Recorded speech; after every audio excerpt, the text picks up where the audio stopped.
a pretty important distinction kind of buried in the new proposed rule is that we're talking now about moving from recommending these three implementation guides, right, to requiring these three implementation guides. So for the payers. For the right? payers. It's already required on the correct EHR for the side, payers. right? So in the interoperability and prior authorization final rule,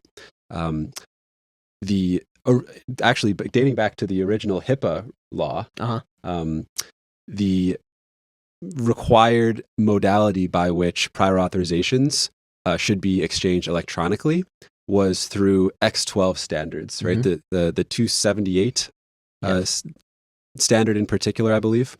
And so what the interoperability and prior authorization rule said was, okay, you now have an option.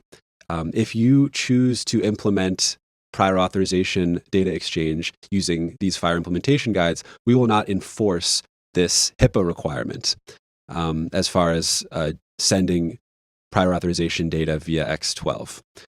What this proposed rule is now saying is actually we're going to strip out that option of sending data via X12 entirely and say that you now have to send we're talking on the payer's side, right? As a payer, you now have to support these FHIR implementation guides for the purposes of prior authorization data exchange.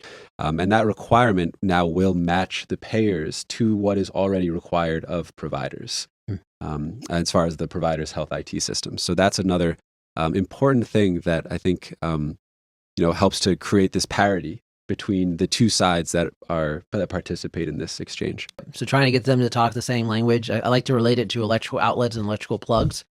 Previously, the EHRs had to produce the electrical plugs in a certain form factor, a certain way, a three-pronged plug, for example. But the payers were simply recommended to have an outlet that could take that three-pronged plug. They didn't have to do it that way. Now CMS is saying, no, you guys need to be on the same page. The plug and the outlet need to fit together. That's the analogy I would make.